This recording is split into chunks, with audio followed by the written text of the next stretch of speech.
You may have heard of the term financial freedom and retire early, but what does this actually mean? In this video, I'm going to be explaining the term financial freedom and how someone achieves such a feat. Financial freedom basically means that your living expenses are covered by a means that is not tied to you actually working for your money. And this income is actually perpetual, which means it doesn't really run out. So how does one get to this level of financial freedom? So most investors would actually agree that you can take out 4% of the value of your portfolio every year without the value of your portfolio shrinking, which means that if you could just live off 4% of the size of your portfolio, the portfolio will actually not reduce in size and this money will just keep coming and coming, which basically means it's passive income. It's not tied by how much you work, it's not tied by other factors apart from, of course, the stock market. And the reason why most people agree that it is 4% is based on historical values and based on how long you actually invest for. A portfolio made out of 75% stocks and 25% bonds over a period of 10, 15 and over 30 years historically has always been able to have taken 4% out every year, and the size of the portfolio does not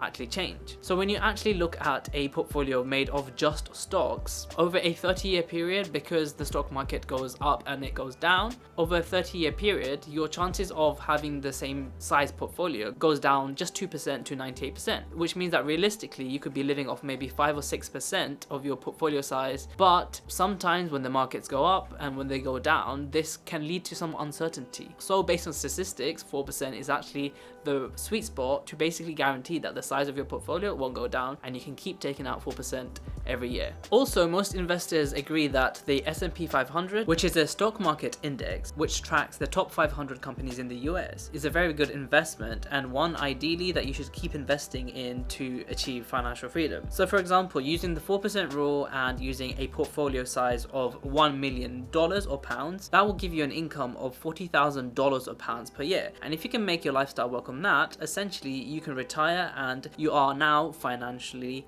free. So if we just looked at the S&P 500, historically the gains have been more than on average 8% per year. For sure there are some years where there are negative gains, but that's expected in recessions, and if you actually keep investing and you put in money during a recession, historical figures have shown that your money just skyrockets shortly afterwards. Here's a graph showing the differences between the past recessions, which are the small dips in red, and the big purple peaks. Basically during a recession everything goes down, the stock markets go down and people just lose faith in the economy. But very soon afterwards what happens, there is a massive spike, which means you're making tons of money if you actually invested during a recession. You can see that the average recession lasts only 11 months, and then following that the rise on average is about 67 months. Currently we are somewhere near recession, which means that the stock market is at a quite low, and it's a great opportunity for you to invest, especially if you want to get closer to financial independence. So we now know that the S&P 500 is a good place to put our money and to keep regularly investing. So how long does it actually take to be financially independent, and how much do we actually have to save per month? So I've gone through the trouble of actually using a compounding calculator to really understand the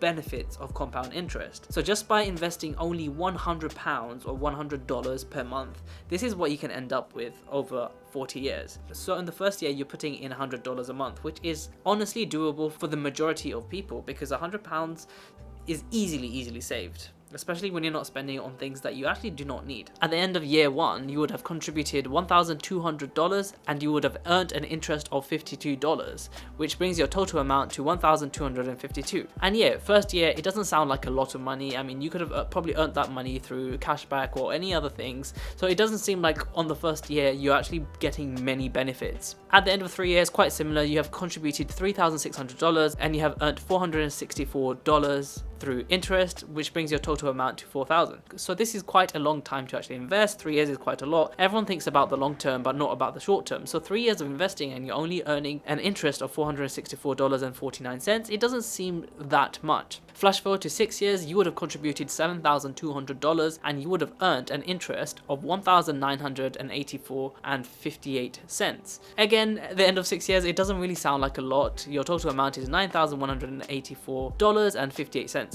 Yep, 6 years sounds like a lot of time to have only earned around $2,000. But around 10 years, something does start to happen. You have contributed $12,000 at the end of 10 years, and you start earning a lot of interest. So the amount of interest that you earn now is more than half of what you've contributed. So you gain an interest of $6,137.18, giving you a total amount of $18,137.18. So now you can see in those 10 years, it's starting to add up. The interest that you gain is getting bigger and bigger year on year. And at the end of 15 years, you have contributed $18,000 and you have earned an interest of $15,994.45, bringing your total amount to around $34,000. As you can see, the amount of interest that you've earned is nearly the same amount as what you have contributed. And by 20 years, you have contributed $24,000 and you have earned more interest than you have ever put in. So you've more than doubled your money in 20 years and you have $33,293.98, and your total amount is $57,293.98.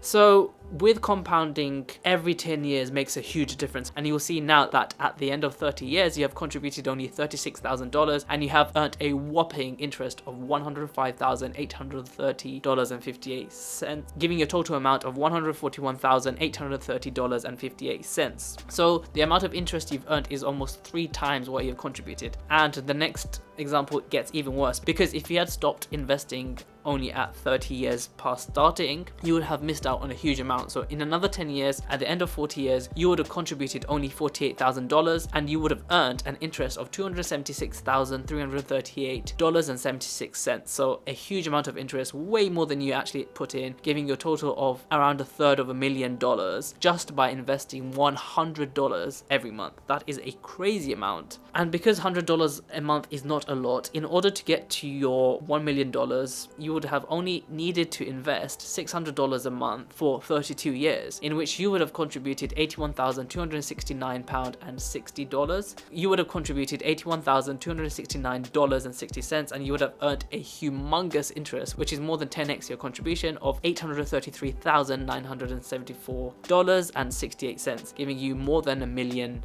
So in 32 years, by investing $600 a month, you would have reached financial independence of around $40,000 per year. And $600 a month is actually not a lot. And $600 a month or £600 a month is actually not a lot, especially if you work towards increasing more income, if you work towards saving more. $600 a month is very, very feasible. And of course, if you invest more than that, you can reach financial independence much sooner. If you could live off even less, you can live off $20,000 or pounds a year, then you can reach financial independence at only $500,000. And it seems like so far away for you because you only think about it in a straight line. You think about, if I only save £10,000 a year, at the end of 10 years I only have £100,000. But compound interest, like we've seen today, does not work like that. Compounding is a magic in maths, it's a magic in finance, and it's something that you should really utilize. That being said, there are some hidden costs that I haven't spoke about, which is tax. Of course, when you are withdrawing your money, you are liable to tax, so take that for what it is. If you're withdrawing £40,000